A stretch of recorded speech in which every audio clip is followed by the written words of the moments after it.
Hello and welcome to Seagulls Social, Season 2, Episode 21, Take 2. 21. I'm embarrassed, to be honest. Right, boys, it's an absolute massive podcast this week. We've got a lot to cover. Of course, we've got the Chelsea game that happened last night. Great result. And of course, the rivalry game, the big, not derby, with Crystal Palace. El Gatwico to cover as well.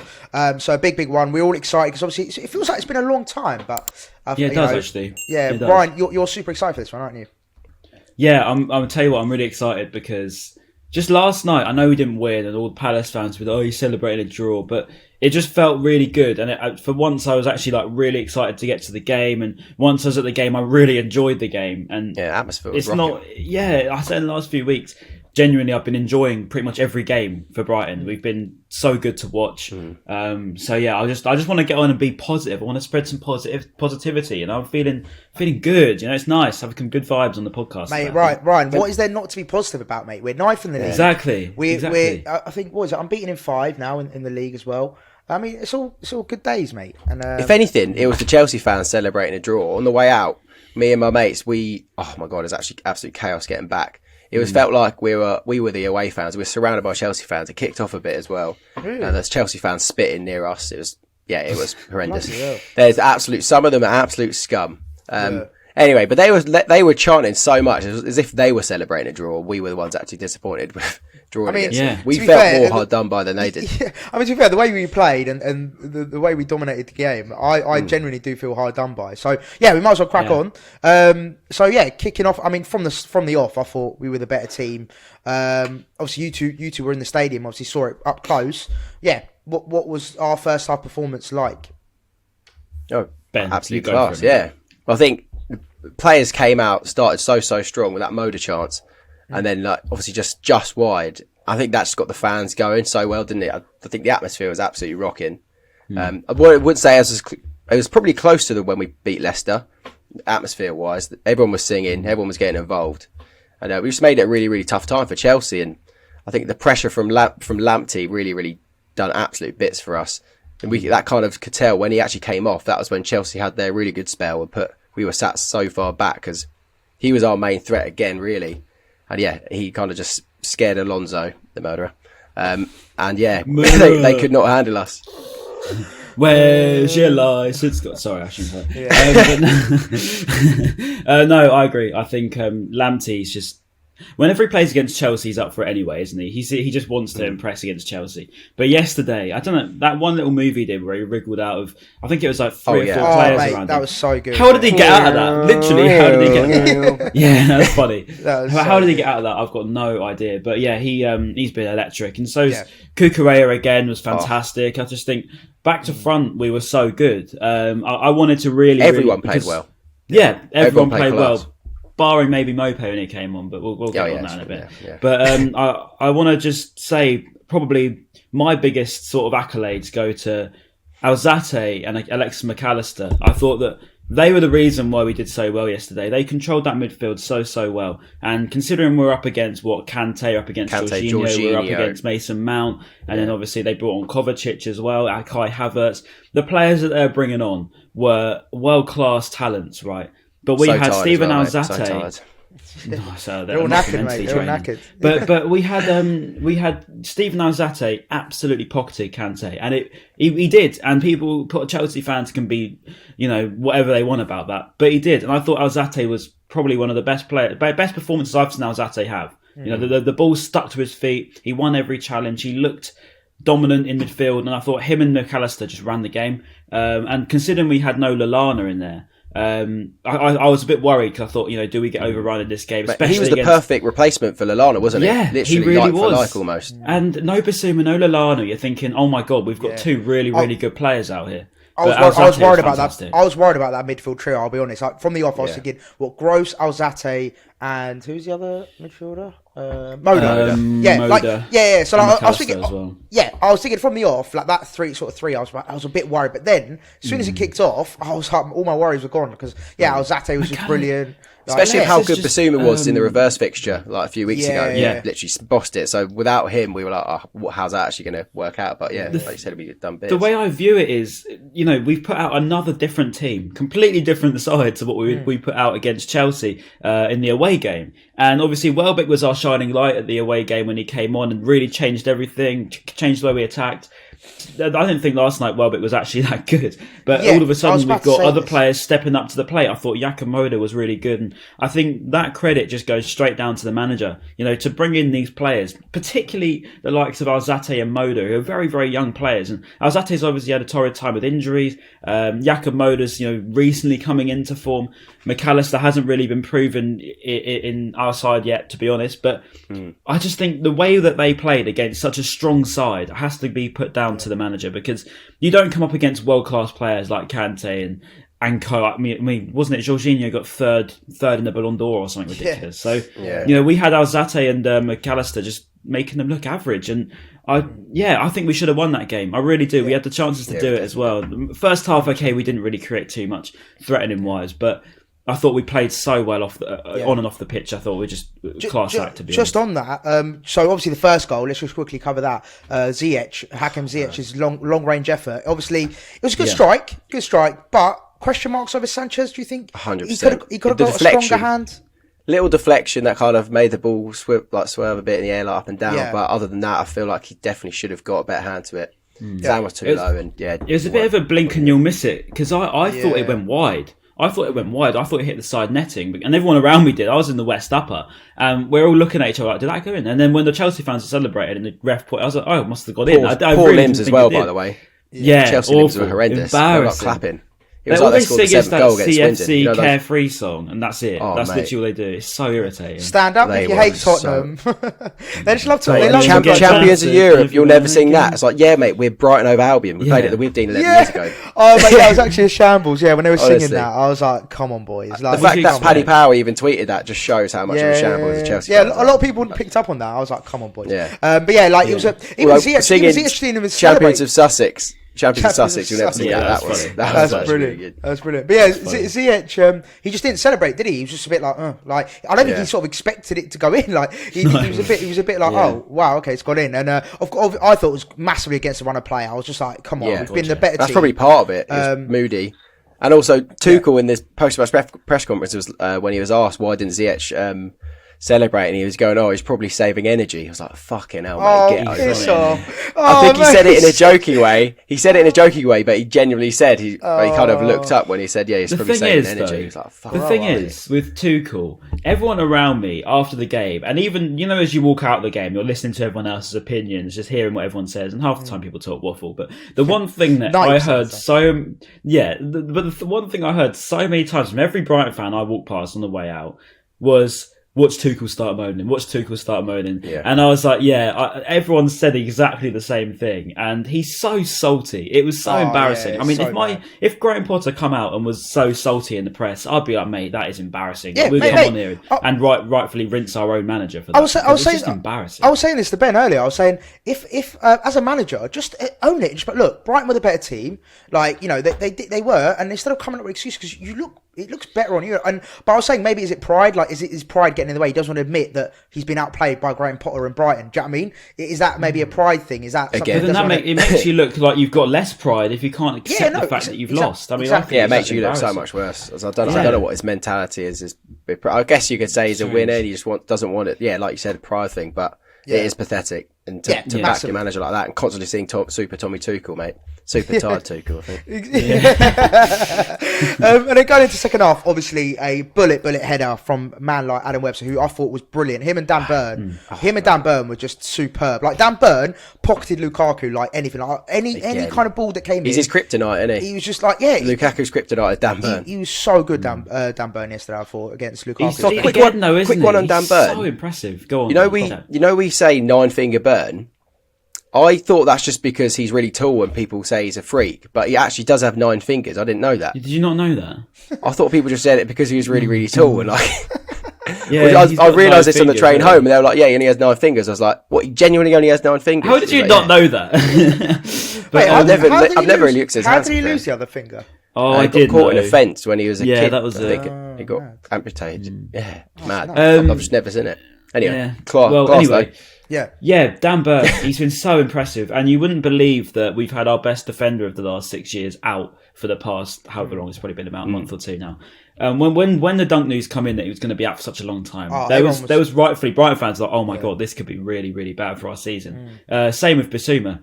But we've been arguably better without both of them. And it's really, really strange. I think without Bissouma and without Dunk, we've played some of the best games I've seen us play. I mean, against Get him Chelsea, gone, mate. Ship him out whilst we can. Cash him in. I mean, we've genuinely played so well. And a big, big credit goes to Dan Burn. He's been really, really, really good. And I can't sing enough praise to him because obviously he had a horrible time last season, rightfully from our own fans and from myself included. You know, he was in the wrong position and whatever. But this season, he's just been fantastic. He's been colossal. And I put a tweet on saying 3 Ben White, no. And then 33 Dan Burn with a tick. I know I'd rather have Arsenal fans. Not our third best centre-back from last season, just to let you know. It actually just proves that football, like you do just have to have patience. Like we see the manager merry-go-round, like you get 3 game bad run and you're out the door. And just look at Dan Burn, he's had like 2 decent seasons, 2 proper seasons in the Premier League now. And was obviously finally adjusting it and getting to the level of what he needs to be. And it takes time, obviously, but I think this modern football, you actually just forget about that. You've got to have 100%. instant performances. I think as well, a lot of it goes to last season and just a weird season all round, wasn't it? It was a strange one. You had to watch it on telly. There was no fans in the ground. I mean, I just think the whole mood of it was wrong anyway. I think we're like 10 points better off, aren't we, this time last year? So I think a lot of it goes down to the fact that football's a bit more normal now, and the same applies to fans as well. I don't think we would have won that game if there was no fans in the ground. You know, the as much as Tuchel, what he said was patronising, he's right. You know, that party atmosphere is what pushes these smaller sides over the line. I mean, that's what we do, isn't it? I mean, we can't go and pretend it's not. But because you know, if it was a robotic game last season, Tuchel wins that 3 or 4-1. But yeah, no, I think the fans have been good point you make. Like for Alexis McAllister's corner, just before that, the whole ground was like chanting Albion. I know it was rocking. It was a save, wasn't it? That is so loud. Yeah, the Kepa save, which was actually a brilliant save from Kepa. To be fair, yeah, it was a really good save. That's what. The corner. And I was thinking, I was like, we could score for this. Like, if the players aren't motivated by the fans being really loud at this point for this corner, and then lo and behold, we do get that. It's true though, isn't it? I mean, even as a fan's point of view, going to the games, I had the rant a couple of weeks ago on the podcast saying I didn't enjoy going to games. I thought it was too dry. I thought it was too stale, and that's what it was. You go last night, it was really, really exciting. I mean, the fans are up for it. And don't get me wrong, you've got to have the performance on the pitch to match it. I said it goes both ways. But a bit of difference in the crowd, and all of a sudden there's a big difference in the players as well. And it makes the whole song was going around the whole stadium as well. I love that. Yeah. Just from one video of 5 lads walking out of West Brom train station to the whole, now like a week later, Brighton have made a TikTok. Did you see that kid that got... Did you see that kid that got jumped on the pitch? He's been banned for 6 years. Well, that's mental. I did a tweet earlier. It was like I did a tweet earlier going, it's like in prison. The prisoner's like, "So what are you in for, mate?" He replies going, "I hugged Adam Webster." what are you in for, mate? Murder. It's a bit wild. Brett Mendoza literally just replied as well. It says prisoner 2, and he goes, "I had a bottle of Coke with no lid." Oh no, with the lid. Sorry, with the lid. Sorry. That's brilliant. No, but just quickly on that. Like, look. I don't condone jumping on the pitch. I think it's sad. Like, you shouldn't be doing that kind of thing, you know, all that kind of stuff. But neither do I. No. For example, you know, when we did it against Wigan, like, cool. We got promoted. That's fine. I'm talking about just like a general sort of like jumping on, like what the Crystal Palace fan did, for example, when they scored, like, you know, giving the wanker sign, all that kind of stuff. It's like, that kind of stuff. When you actually jump on and try and intimidate the other, like try and start a fight, basically, that's when it's not right. But what that guy did was he literally just jumped over the barrier and hugged a player. Like, I don't think that warrants a massive he didn't storm the pitch. I think it has to be case by case basis. For me, take it by case. Like, every case is different, you know. There shouldn't be a blanket law for everything that happens. Exactly. For me personally, that's just how they should. And that Chelsea fan at the end ran over to Mason Mount and got carried out. Like, I would love to know if he gets banned or how long his sentence is. Yeah, and to be 6 years for being like 1 foot away from the advertising that's board. Nuts. The one to Mason Mount was actually dodgy. He could have had anything on him, and he could have been trying to charge him. That's fair enough, or tried to hit him. But I mean, the lad literally just jumped over the barrier. I mean, I've got him on Snapchat, so I saw it on his Snapchat. Really? Oh, fuck. Yeah, and I saw it come up, and he put on it like 5 or 6 years. I was like, oh my god. So yeah, I feel bad for the guy because I'm not being funny. I mean, it's natural reaction, isn't it? I mean, if the players are running over to you, you're going to try and hug them. I mean, that's just what you do, isn't it? You're a fan. If someone's running into you going like that, like. And you're obviously going to then, like, instinctively, you're going to go, I'll hug you back. I'll run over to you. The one that springs to mind massively, I'm sure you boys remember as well, is the one to Jack Grealish, remember, the Villa fan.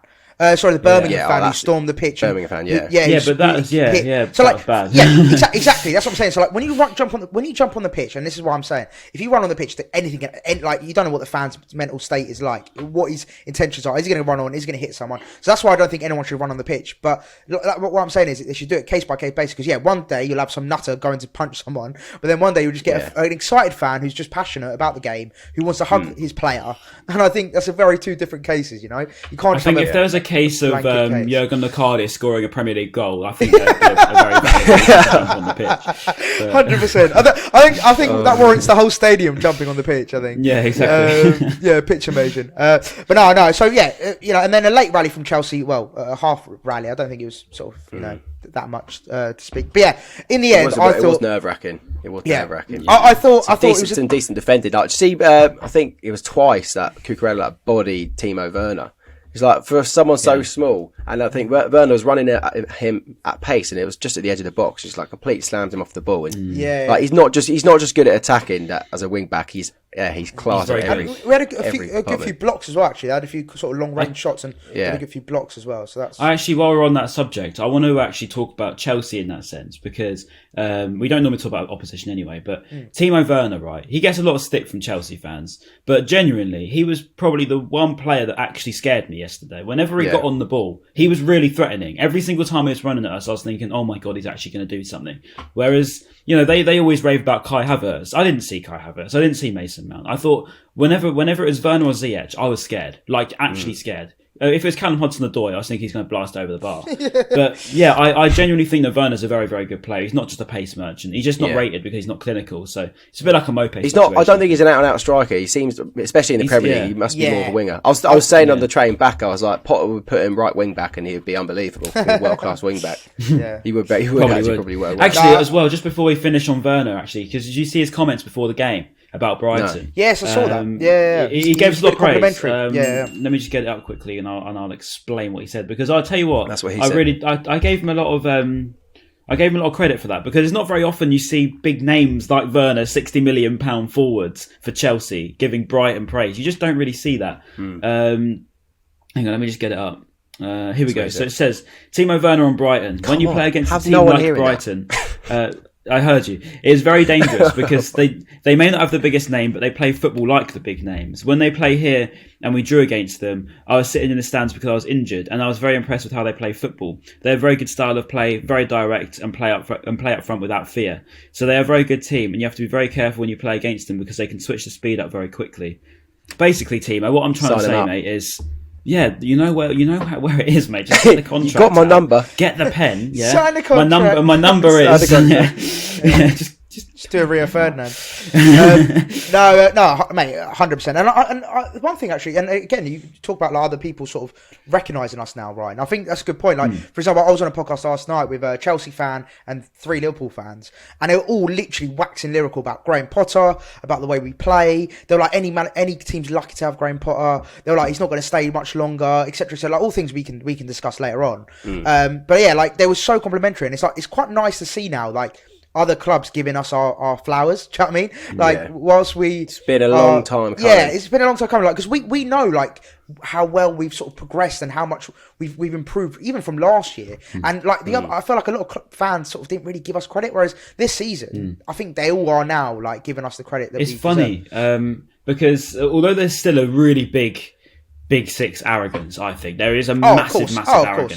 But at the same time, my mate Callum. And he won't mind me outing him. He last season, he was the biggest Brighton hater, right? He would always say that, you don't score, you don't get results, so therefore you're not a good team. And that was his logic. He would go by the traditional sense of football. It doesn't matter how well you play, if you don't score, you don't win. I get that to a degree, But this season, all of a sudden, he's singing so much praise. He's saying, you actually are European contenders at this point. And he's actually being, very, very nice. And I just think it's really funny because last season, arguably, we probably played better football, but didn't score the chances. Whereas this season, we're playing a bit more conventional. Probably not in the last few games, but overall this season, we've been a lot more conventional. Whereas, I don't know, I would say this season we're probably where we should be. Last season we massively underperformed in front of goal. Oh, massively, yeah. I'd say now sort of 8th, 9th is where we should be. I'd say that's fair. I don't think we should be any lower or any higher. It's only taken 69 episodes of Seagulls Social for people to realise that we're actually a decent team.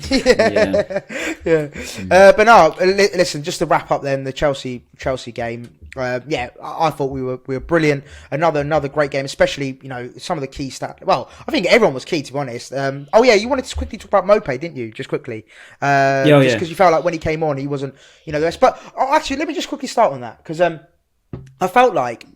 Albeit Maupay probably didn't have his best game. I think we can all say that and we can all see that. However, I felt like when Maupay and Trossard came on, I thought we looked much better just going forward, like in terms of fluidity and especially Trossard. I thought he's brilliant. Like some of the balls he was putting in, I remember he put sort of flash one across goal, which was sort of no one really attacked. But I just thought we looked much better with them two on the pitch. But I can see why people didn't really think Maupay was great last night.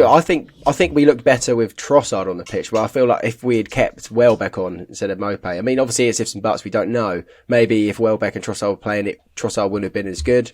But I feel like Trossard made so much more of an impact than Neil did, and I feel like maybe definitely. If Welbeck was in the positions that Maupay was in, then it might have been a different story. But obviously, ifs and buts. I remember that. Was it the ball that was it Trossard who crossed it in, and then Maupay sort of just fluffed it where he didn't get his body. There's a couple ones where he mishit twist it. Yeah, he didn't twist his body like enough. But I Brian. think Maupay yesterday, he seems to just come on and look like he'd never played football before. It was really weird. He just couldn't control the ball. And we were better when he came on. I thought him and Trossard, they were noticeably better. And Trossard, as you say, he had a good game. I think when he came on, I thought had a couple of moments where he was a bit dodgy, but I think overall he was pretty good. Maupay, I don't know. He just seemed really strange. On, didn't he? Yeah, he literally did. He just couldn't control the ball. It was so strange. Don't start Shalotto, because he couldn't control the ball, and whenever the ball come to him, it would bounce off his leg. Like it wasn't even close to being a good touch, and that's not really something that we'd ever associate Maupay with. I mean, if there was anything that Maupay is very good at, it's getting the ball down and holding it up. He couldn't do that yesterday, and it was really strange. Well, obviously Rudiger, Thiago Silva. I thought Thiago Silva was actually. I was just going to quickly say I thought he was brilliant against Welbeck. Like he pocketed Welbeck like really easily. And one thing I just quickly want to say, Welbeck, he was actually good. Like I thought he found the positions well. Did you think? I thought he done the chance, but I thought his finishing was woeful. Like he just didn't. Well, he didn't get any shots on target. I don't think opportunity where he missed it, didn't he? Was it first half where second half Alzate played that unbelievable blooper ball over the top? Yeah, and then he sort of fluffed it. But in the first half, and then he miskicked it. He went to volley eventually. And second half, Alzate's ball to get it over to him was unbelievable there. Yeah. And then second half, as soon as it kicked off, basically, like he got put through, and then Thiago Silva just basically gave him a little nudge, and then he just shanked it wide. And I was like, like he was getting in the positions, but his finishing wasn't great. So with Welbeck, he didn't have his best game. Also, I feel like he could have done better, but great segue into the Palace game. I want to say, and I said this before the Chelsea match. I didn't personally think that Gross played bad against Palace. Obviously, the penalty miss was awful. But I didn't think he was as bad as everyone made out to be. It's just the penalty, obviously, made it seem so much worse. And then obviously against Chelsea, he was unbelievable. And the one they've done this unbelievable flick, but no one really spoke about it. When Moda had his chance, he had the ball drilled into him quite high up, probably kneecap height, and just done a little back flick almost type thing to Lamptey, then cross the ball into Welbeck to Moda. But he was really good against Chelsea, and he completely proved everyone wrong again. Everyone was like, he's finished, but I personally didn't think he was shit against Palace. This is a good, just quickly, just a good point actually. So with Gross, I saw someone on Twitter let's get him out in January. I was like, why? Why would you want to get rid of him? He's a good squad player to have until the end of the season, and then you can review options. Like someone was saying, we got too many options in midfield. Now we've got Caicedo back. We don't need him. I was like, Pascal Gross he's a different option, and he's proven out and time again that he is still a good player. Okay, he might not, he might be a bit slow and all this, things that people on Twitter love to talk about, Pascal Gross, but as a squad player, to have in the squad as an option, I think why not keep him until the end of the season? It just baffles me to think. Beyond, I don't see why we'd sell him in the summer even. Like he is so creative and he has that effortless tech, like Chris Hamill always says, and he does have it in abundance.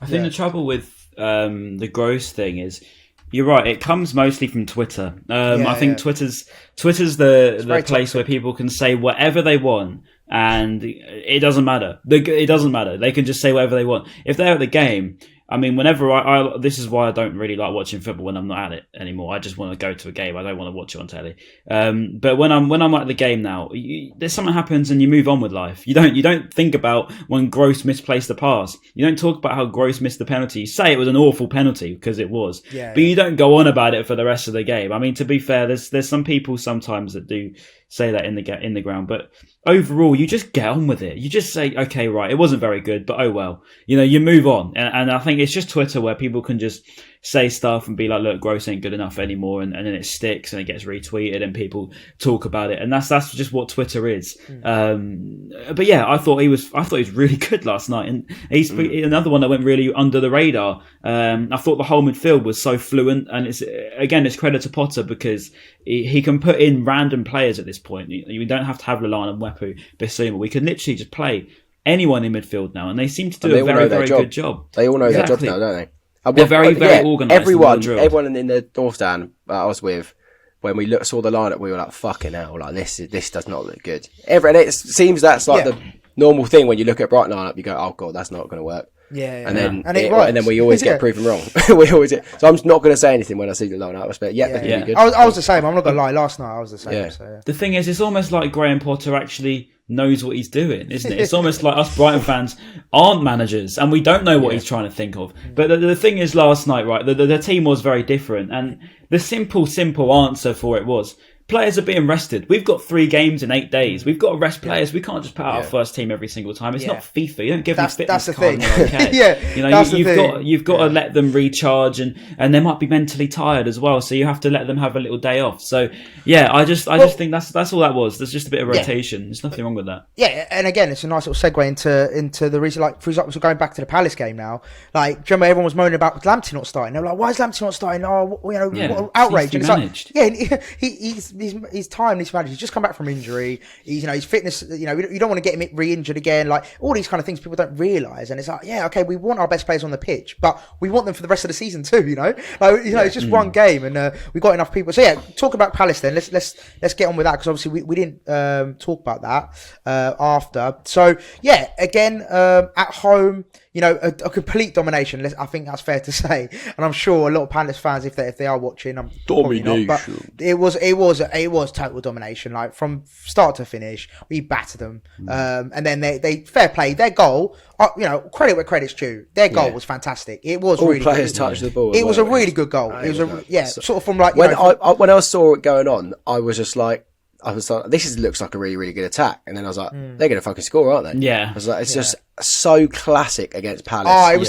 so classic. Yeah, it was classic. Oh, it was just building, wasn't it? From even when they're passing it around the back, me and my dad was sat there like, this is going to be something. And then they rig out again. They got into midfield, and I think they beat Gross a couple of times. Then they're in midfield, and you're thinking, oh my god, they're going to score. Then they went into towards the 6-yard box. It was Joel Ward as well. Joel Ward. We spoke about before the game, and we were like, as he passed it, I was like, nah, trust me, he's still got the experience. He literally ran that. He was doing like 1-2s with everyone. Mate, he went from right back to left wing, and then gave it to Mateta. Obviously, Mateta then brought it back to Gallagher, and also Gallagher as well. I thought he had a poor game. Like, I genuinely didn't think he played that well, and then out of nowhere, he just popped up with a goal, good finish, and it's just like, and I was just like, he's so typical us. Like, we've dominated the whole game, and out of nowhere, they've done this move, which is great. In all fairness, great little move. And that's the thing, isn't it? Like, you can't be. I'm not as salty about that Gallagher goal. Like, when it was the Benteke one, it was so hard to take because they literally it would come from a stupid Ben White clearance, and then they ran up Do you remember that Ben White? Yeah, Can I just I know. talk Literally about that just Ben could have White gone out of clearance? play. He just kicked it back into the centre circle. Yeah. What? So and then they just launched up the other side and then crossed in. And to be fair, it's a great volley from Benteke, but it should never have even got to that position. When's he done that since? It's just one of the moments. Yeah. Like, it's just... So it was just like you take your hat off and be like, yeah, fair enough. That was a very, very good goal. You can accept that one. And that's the thing. What it was with Gallagher, it hurt, but you were a bit like, I can live with that more than the Benteke. Yeah, exactly. Exactly. Well, at the time, I'm not gonna lie, Ryan, I was fuming because I was like, we've battered them. We've absolutely battered them, and then out of nowhere, the thing is, I saw someone say we've become one of the most inevitable teams in the league, and even against Palace, even against Chelsea, at no point during either of these games did I think we're going to lose. I genuinely just think we're going to get a draw minimum. It's just whether we're going to win. I don't think we're going to lose 1-0. I never ever think against Palace. Against Chelsea, I 100% agree with you. I was like, we're going to get a draw here. Like we are being the better team. Chelsea look poor, whatever. But with Palace, I don't know. The longer it went on, I was just like, oh my god, we're actually going to lose this. We absolutely battered them, and we're going to lose this game. So I don't know. I've got the stat that I was trying to look for. It's just, this is how it is against Palace at home. So the last 3 home games against Palace in the Premier League, 67 shots, we scored 2 goals. We faced 18 shots and conceded 4 goals and only got 1 point. Yeah, it's mad, isn't it? And it's just this picture of Potter going. Like, if you don't laugh, you cry. Do you know what I mean? I saw people going on at Potter for that and saying that this is, why would Man United want him? Well, look at the stats. That's exactly why Man United would want him. They just can't score. I mean, if they've got Cristiano Ronaldo in the box, I'm not being funny. It's not going to be 1 goal or whatever it is out of those shots. I mean, I don't know, but people just don't understand that sort of game, do they? They just see the stats and a loss and they think it's bad. But credit to Potter. The last probably 3 or 4 weeks now is. Oh mate, everything's been spot on. Absolutely everything. Yeah. Now the only thing is, right, if we're going to be critical, is we need to turn these draws into wins. We need to find some 3 points out of somewhere, because if we do want to get the top 7 to get this European tour alive, it's possible. It's possible. And I think now anything less than 10th, it's a failure now. I think we need to be getting 10th or above. Because if we get 11th, that's not good enough anymore. Brighton fans won't be happy with 11th. I don't think anyone at the club will be happy with 11th anymore. We've set the tone now. We aren't 11th. Top we should half be finish minimum, I guess. We have to be now. We have to be, and everyone's set that as well. Alexis McAllister said at the beginning of the season they want to push for that, and Potter's made it quite clear as well. The whole club's made it quite clear that that's what they want. So I think now anything less than 10th this season isn't good enough. We need to be going for top 10, and that's me being my really critical side of things. I'm being very harsh here and saying, look, anything less than 10th ain't good enough, and I think they'll look at 11th as a failure. But I think if you look at the season so far, why is that unrealistic? Like, why is that not an achievable? That's what I'm saying. Why is that not an achievable goal? Why is top 10 not achievable? I think it's more than achievable. It's not unrealistic. It's not to. I don't think people watch this podcast and go, "Fuck me, these 3 are crazy." Like, it's not a crazy shout to say top 10. I think it was crazy last season. Yeah, not anymore. Oh, we are inevitable now. We will score against you. Thanos. We will score against you. We will come into your ground, and in the 90th minute, we will draw against you. If it's 1-0, we will get a point. we will get a point minimum. So don't think you're safe when you're 1-0 up against Brighton. It doesn't matter if there's 95th minute. We're still going to guarantee you won't lose against us. No, one thing actually was a good point that was brought up last night actually from a Liverpool fan. So he was talking about how we approach games, and he was saying that like we go into every game with no fear. And he was like every game I've watched with Brighton this season, he goes, apart from Liverpool and Man City, you go into that game thinking you can win. And I was like, wait, I was like, just quickly, a little caveat against Liverpool. Second half, we dominated you. So let's take Liverpool away from that. But definitely Man City. Like, I think the only game this season that we've properly been dominated was Man City. Apart from that, I think every game pretty much, On that point, we've lost 5 in all competitions this season. And this was Mike King that tweeted this. He goes, "We lost against a well-drilled Everton side and we had no wing backs playing and that's horrendous. Leicester on penalties, we lost to the champions. Lost to Villa because of the manager bounce. He says that was the only one I'm annoyed at, and I can agree with that. Then with Wolves, we had a weak squad due to COVID. Now they were in decent form for that time. It's nothing less than you'd expect of us now. I mean, even last season, we didn't really struggle against anyone, to be honest. Yeah. And whenever I'd say that, people would just show me a screenshot of the league table. But we didn't struggle against anyone. I watch football with my eyes. I don't look at the stats and the league standings to see football. I watch it with my eyes. And that's why I rated Werner earlier on. Because I watch him. I don't just look at his output and goals and assists. Yeah. And the same applies for Brighton. I don't just look at... If we don't score, we don't mean we haven't had a good game. We can still have a good game and not score a goal. I mean, yes, the ultimate aim of football is to score goals and get results, but at the end, you don't judge a player or judge a team based on that. And that's what I've been trying to say for the past 2 years, is we go into every game very, very good. I think the mentality that's been drilled in by Graham Potter and co is good. And we never really look like we're going to get anything less now. Yeah, the resilience we don't lay down. He's drilled into the squad. It's brilliant to see. Like, I love it. Like now, like you said, Ryan. Like we go into most games, apart from Chelsea for me personally. We go in, like every last 20 minutes. If we're a goal behind, all the fans are now like, okay, we can get a draw here, because that's just the way we've sort of been. We've seen it time and time again. West Ham, Southampton, what other like Palace, Brentford. It felt like Brentford. Goal. Chelsea, when Chelsea scored, we were like, I feel like we were going to score. Like, we were. It was just you could feel it in the air. Yeah, no, it's just a shame. I really thought my 2-1 was on. I really thought it. I thought, oh my god, this is actually going to be right, and then it just didn't happen, did it? I was really feeling it last night. I thought it was. But no, never. Just quickly putting it back to Palace, just because obviously there's a couple of bits still to cover. So quickly then, the penalty obviously for us, how we got that. Obviously Hughes was doing WWE on Veltman. He was doing a bloody RKO out of nowhere. So that was obviously a foul. I think no one sort of looked at that and think, penalty. Yeah, that was a penalty all day long. Honestly, why were you doing that? And also, sorry, I've seen Palace Brighton combined 11s, and people will put Will Hughes over Basuma. Oh, good lord! That is one of the worst things I've read in my life. Yeah, what are they smoking in his corner? That is a terrible shout. That probably quite a bit, to be fair. And then obviously, but what are they smoking? That's the thing. What are they shooting up more like? Anyway, right. So just quickly, Gross, the penalty. I just want to discuss the penalty. We've touched on it, so we can't go too much into it. But for me personally, why is he not just decided? I felt like he was in two minds. Like he's just gone really half-hearted, just down the middle kind of thing. Why did we put Gross on it anyway? Why is he taking it? Yeah, exactly. Why is he taking that? I don't know. Neil, who's informal, was on the pitch. Alexis, who scored a penalty recently, is on the pitch. And when Potter was asked about it, Trossard as well. When Potter was asked about it, he was like, "We just decide." I think he said like, "We decide on the day" or something. I was like, sure, you just have a penalty taker. Yeah. It is. Well, yeah, it is very, very. To be fair, Ericsson would have been a good penalty taker, I think. Maybe a free. He saw the upside down house, didn't he? Just fucked off. I think he just didn't like it. Yeah, not enough Danish. Not enough Danish vibes around in town. Honestly, I got told he didn't like the Danish pastries in the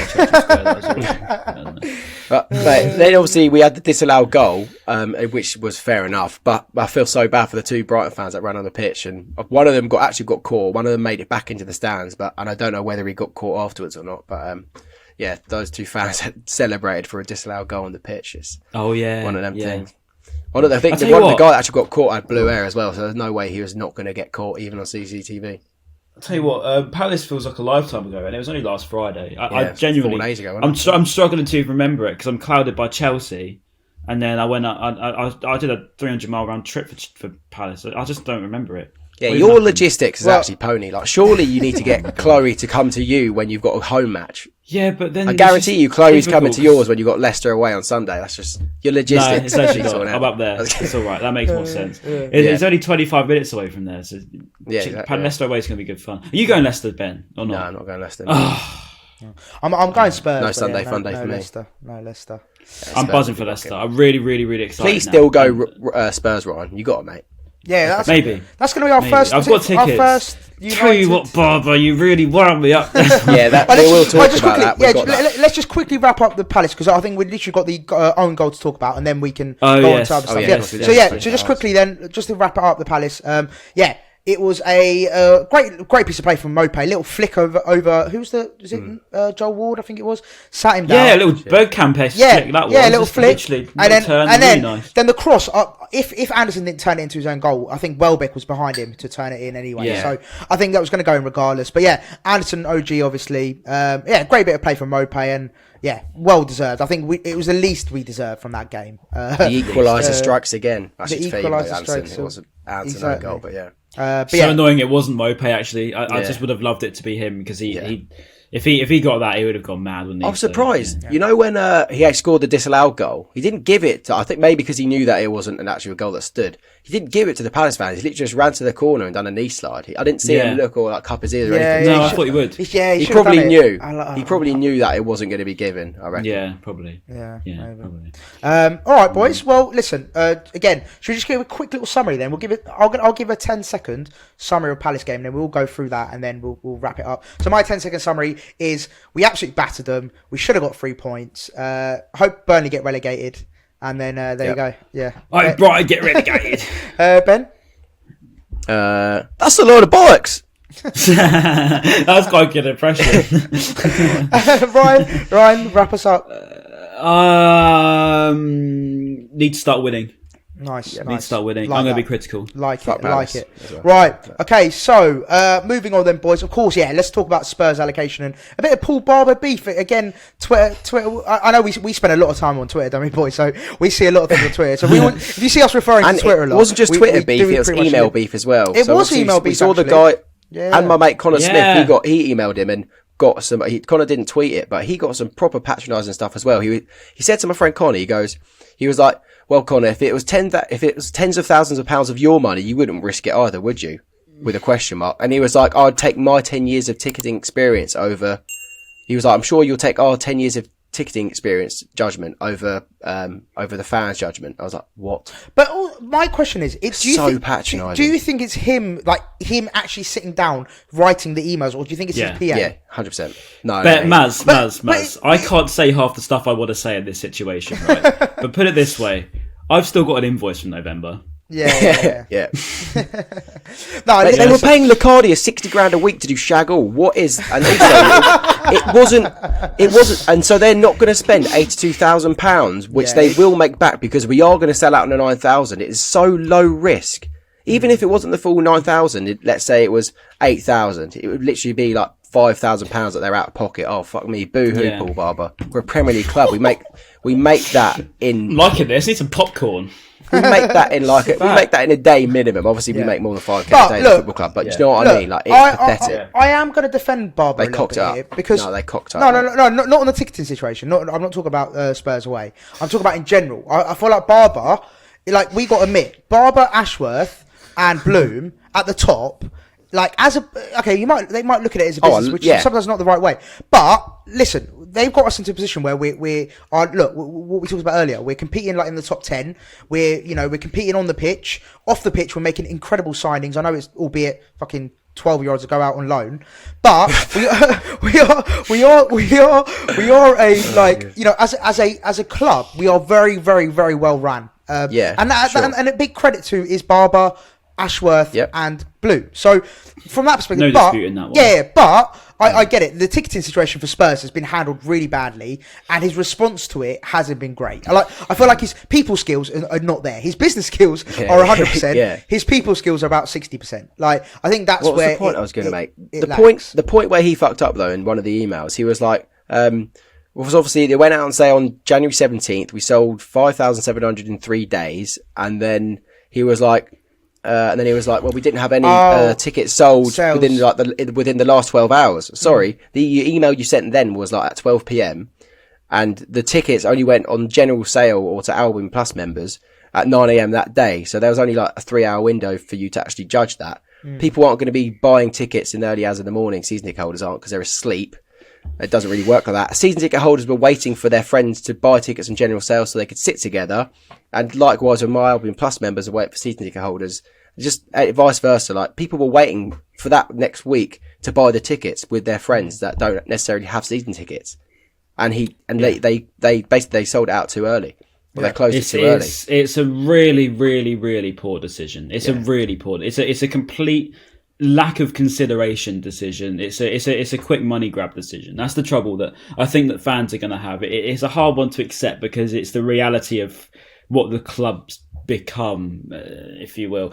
We've become so corporate that we don't remember where we came from. We might remember where we came from when we do our little speeches on, the press conferences, but we don't remember where we came from when it comes to remembering the fans. And I think that the trouble is, that's the way it's going to be. If you want to grow a club, if you want to be the next level, you have to be corporate in this world, and you have to just take the money. And that's not good, and it's not what fans want to see, because that's not what we want. And at the same time, there is other ways around it, but I don't know that market so well to the fact where I can start disputing Barber.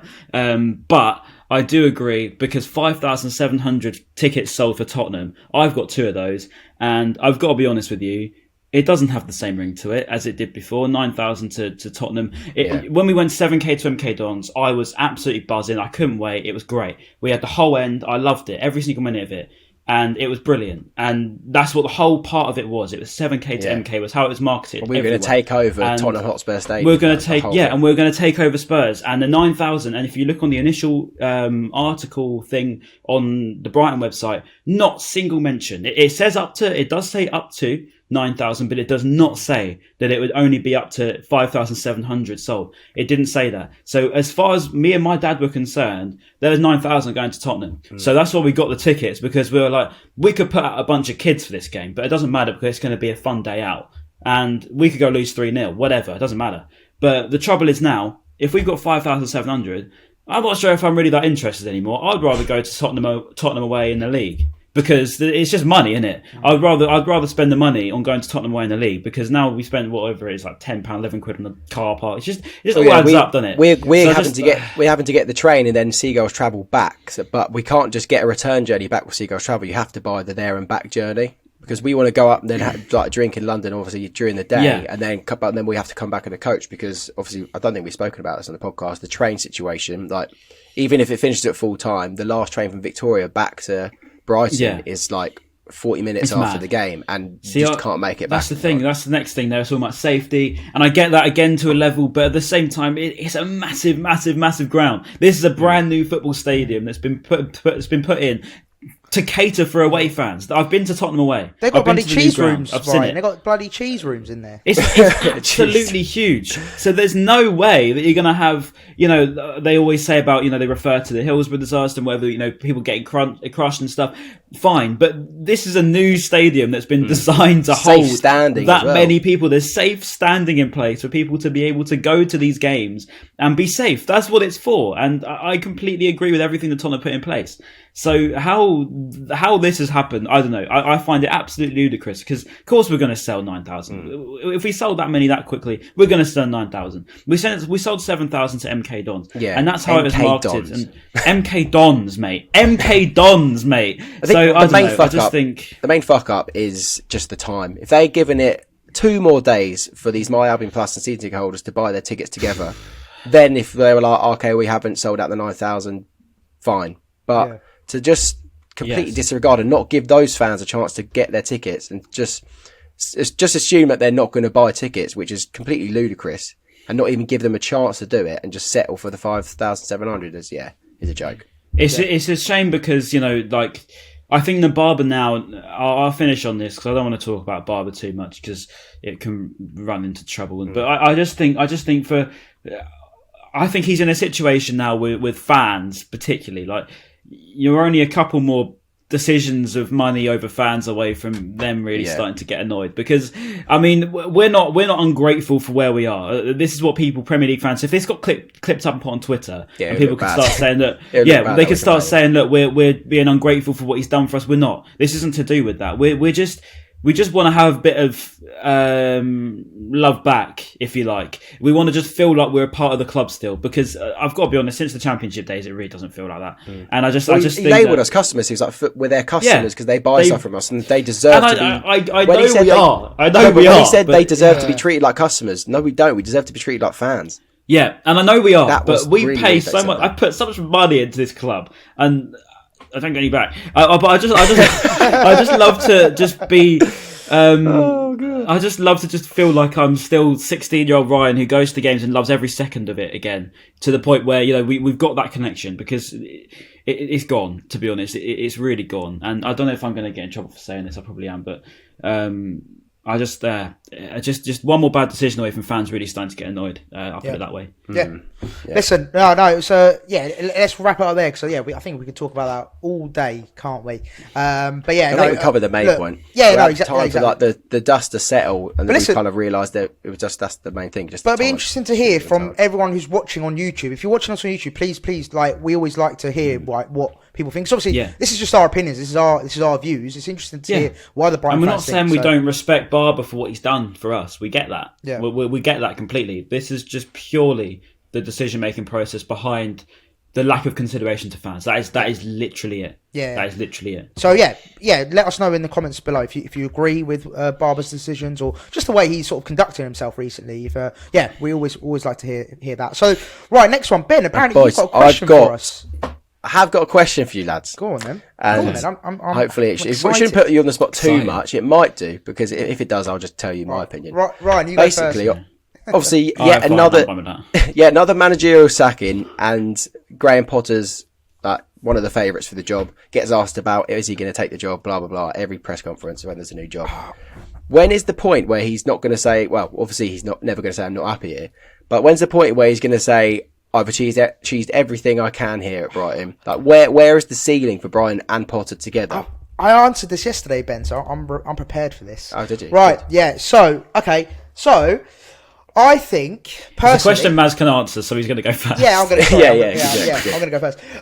So I believe personally, for myself, I think if he could take us to Europe, that would be incredible achievement. Like even Europa Conference League, and I know it's Yeah, I'm settling for that. Yeah, I'll take that all day long. I'm settling for Krasnodar away. I'm happy with that. Or even if he could take us to a major final in a cup competition, like an FA Cup final, and obviously win it would be amazing. But just to get us to a final, I think that's probably semi-final. That's close. Exactly. No, it's not final, is it? But yeah, a domestic. Yeah, exactly. Yeah, to be fair, could have beaten. Was it Watford in the final? Should have beaten City. We should have beaten. Yeah, could have beaten. Walker should have been sent off. Little bastard. Yeah. He's done it again, that Walker. But yeah, basically to answer your question, Ben, I think European qualification would be incredible, and to then play Europe for a season. And then if we didn't really do anything that season, like for example, we didn't qualify Europe again or blah blah, I could see him then maybe going and be like, right, is this sort of my time to go? Or a domestic final or domestic cup final win. That would be also huge. So for me personally, that would be incredible. And I think that's when he'd sort of look to be like, right, I've done all I can, kind of thing. I go by the fact of the 5-year plan that I think that they've set in place. I go by, if by 2025 Graham Potter doesn't feel like he's done enough, I think that's it. But I do think at the same time... What do you think his definition of not enough is? Well, I think this season now, it has to be top 10. I think anything less than that's not good enough. I think next season has to be then top 8. And then whether they decide for the final season, whether that is you have to get to Europe. But I think we can't look back now. We can't look to the relegation and sit on the 13th space, because that's not where we belong anymore. We've jumped this season, and don't get me wrong, I'm not saying we can't dip again, but it's very possible. But what we've got in place, I can't see that happening anyway. So I'd say in terms of it purely based on achievement, I think what he would say is a ceiling is, getting to say a quarter-final of a European competition. That would be the ultimate ceiling. But I thought you were going to say quarter-final League Cup. Yes. No, because why set as such an ambitious club and sign wonder kids if you don't want to get to these sort of stages? We're not. With no disrespect to Brentford, but they like to sell their best players when they get to a good form, because then they can make a lot of money. That's how they've operated. We don't do that. We build these players up and we make our team better with them. You see what we've done with Bissouma, we've done with Dunk, we've done with Webster, we've done with so many players. We build them up. On the odd occasion now with Ben White, that's the only one that we've let go, because 50 million, who's saying no to 50 million? Yeah. So I think anything that's a European sort of stage, I think is fair enough. But I think overall, if Man United come calling, I don't think that he has. I wouldn't blame him for saying no. And ultimately, as well, I feel like he's wise enough to realise that it's a poison chalice, and no manager can, unless there's a 5 years past of players. Unless he's got some power in it, if you know what I mean. And also as well, just quickly on that, like for example, I said this last night. I feel like I think a jump up to the top 4 teams, so like the Man Cities, Liverpool, Man United, Chelsea, for example, those 4. I think that's just for right now. I wouldn't want him to go to those teams because I feel like it's just too much too quickly. I'd want to see him maybe at like a... That's his trouble, whether he'd back himself. Exactly, yeah. Like, I feel and the Man United players don't suit his style of play at all. It would not work. I just don't think. They're not the players that would fit in the system. You can see what they're doing like with Rangnick. It's just not really working. They're so set in their ways, those players. I think I'd want to see him go, like, if obviously I don't want to see him go anywhere, but if I had to see him go somewhere, I'd want him to go like a let's say like a West Ham or a Tottenham type of club, because they are sort of a bit more advanced than we are in terms of sort of progress, and then he could actually sort of prove his worth at those clubs, and he wouldn't maybe get sort of hounded out too quickly. Maybe at Spurs, but he'd get a bit more of a chance rather than. That's the thing. It's taking so much time for us to start picking up his style of play. Like, imagine if he then goes to another team and he has to start all the way from the beginning again. Yeah, will they give them a chance? You could argue that better players will get it quicker. Obviously, if he went to the City team, they'll pick up instantly. But he's not going to get the City job. Yeah, but you know what I mean. No, for me though, go on, Europa Conference League, that would be absolute scenes if he got done that. And yeah, fair enough. If we had a little run in that for the following season whilst he was still at the helm, that'd be brilliant. Yeah. I think that's when he would be able to be like happy and go, look, I've got you here now. Time to move on. And just quickly as well, just to wrap this bit up, with regards to sort of what do we define as success as well? I think that's a key thing as well. It's like, what do we think success built? Because some fans in our fan base will just be like, I'm just happy to be in the Premier League. I'm happy just to play Premier League football every season, as long as we don't get relegated. Some people might think that. And then obviously us, like us, we want to get Europe. We've got higher ambitions. We want to sort of take the club as high as we can. So I suppose it just depends, like, what do you define success as? It's like, are you just happy to be in the Premier League? I want to see Brighton get to Europe. Yeah. I want to see that. I have to see that in my lifetime. I've got to see Brighton get to Europe. Whatever European competition, one of the 3 competitions, Champions League would be fantastic. I was so happy when they created the Conference League, because I was like, it's just one more place for us to. I was so happy. I was like, getting there. And 7th is reasonable this season. 7th is actually reasonable this season. Like, it really isn't out of reach at all. And I think as well, I just want to see us play good football in the Premier League. I mean, regardless of where I want us to just play good football. I don't want us to be boring Houghton football in the Premier League. And I'm not saying Houghton of the past, because I loved Chris Houghton. But I mean, I just want us to play good football. I want to see us, if it's not with Potter, I want us to just be always appointing the right manager with the right thing. I want us to be playing nice football, because I don't want us to just turn into like Burnley, where we just start signing rubbish and just getting by. I don't want that. There's no point. I don't find excitement in that at all. So 100%. My friend Brett turned around to me during the match yesterday. He said something along the lines of, he was like, "This is as good as it gets." Like when we were literally smashing them.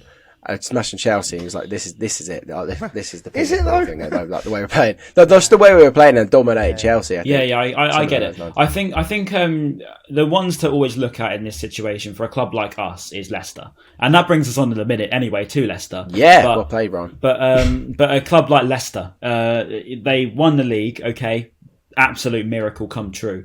But what they've done since that is really impressive. They've built their squad properly. They haven't turned into Blackburn, or even I don't even know, was it Blackburn? Yeah, Blackburn won it, didn't they? And then they fell right down. So they've done really well with what they had. Won the FA Cup as well last year. Yeah, they won the FA Cup, and they've just been very, very good. And they've made the right signings, and they've spent their money wisely, and turned into a good attacking team to watch. Yeah, I think that's a great example. I think that's a great example, Ryan. I think that, like, as if we want any club to have like the same model, so to speak, or the same path, I think Leicester, you can't really, like, for a club of our stature. Every club, a club of our stature, what you want to dream of. Exactly. Yeah, so I think it's a great comparison, and I'd love to us to go down that route. And then it brings us nicely into that preview as well. And they just come off the back of a great win against Liverpool, obviously, the last time they played against Liverpool on the 20th of December. So they haven't played in the league since the 28th of December. Apparently, well, am I reading this right? Yeah. Jesus.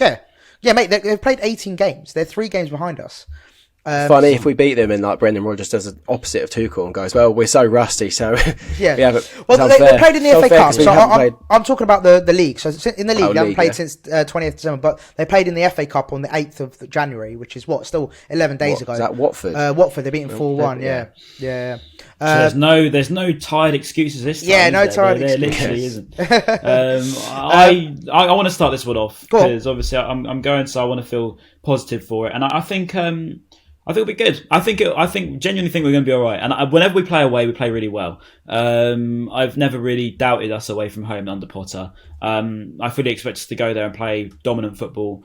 Leicester are a tough team to play against. But they haven't got Vardy like they used to. They've got Vardy, but they haven't got the Vardy that they had. Maddison's always a scare, but I think overall, I fancy us, and it's the first time going into Leicester away where I fancy us. We beat them at home 2-1, just about, and I'd always think of them as the cursed team. We always struggle against Leicester, but that win was so sketchy that it's got me into thinking, okay, we can actually do anything this season. And Leicester, bring them on. I really think bring them on, because I don't doubt us for a second to get a last minute goal or something dramatic against Leicester at all. Well, so, look, recent years. Sorry, Baz. No, go on. Recent years. It's always been tough against Leicester. We don't really, apart from obviously not the anomaly of beating them 2-1 in the league this season at home. We don't do well against Leicester. Obviously in the FA Cup this season, or the League Cup this season, lost on pens. Last year in the FA Cup, lost with like the 96th minute in Acho goal. It just Leicester's not a good time. I forgot about that one. Normally. I forgot about that in Acho one, or was it? Yeah, someone else. Yeah, but thank God he's at the AFCON now, isn't he? So when I thought about that, talk about AFCON, Ben. I'm just looking through their sort of players out, and mate, they've got a hefty bill out. So just to quickly run it through, these are all the players that are going to be out for the game: Johnny Evans, Timothy Castagna, Jamie Vardy, Ricardo Pereira, Wesley Fofana, Iheanacho, Mendy, Amati, and Didi, and Bertrand. So they've got.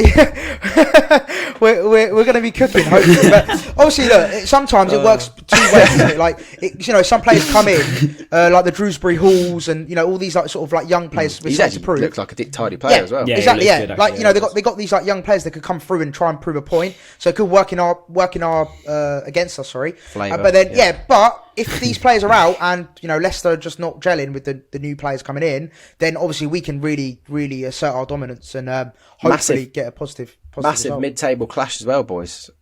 Obviously they're literally put there below 9th and 10th. us. Yeah, but they've got 3 games in hand. Yeah. 4 point gap. But look, they've got a lot of players out. We're going to beat them. So it should be big. If we want to get Conference League, this is a game we've got to beat. We have to win. We got to win. We have to win. And I tell you what, we need to start being like this now. We need to look at games like Leicester. We need to look at teams like Leicester. I think we need to be winning these sorts of games. We have to. We're Brighton Hove Albion in 2022. We're not in 2019 anymore. We look at Leicester and we have to win.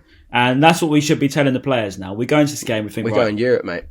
We're going to Europe. If you want to get to Europe, if you want to have your nice tour out in Belgium, we've got to get this win. Right, we have to win this game. Clip it up, boys. So you clip it up, because we're going to beat Leicester.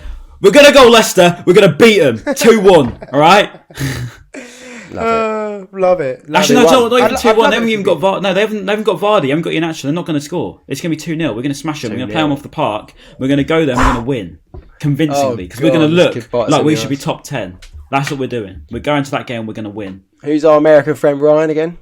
He's going to be watching this. Mad About Foxes guy. What's his name again? Zach, yeah, he's going to be watching this. Mad About Foxes. Look, I just think you haven't got it in you, bro. We're going to go to your team and we're going to play you off the park, bro. You ain't got the soccer squad that we do, man. For real. Wait, hold on. They're playing Spurs tonight.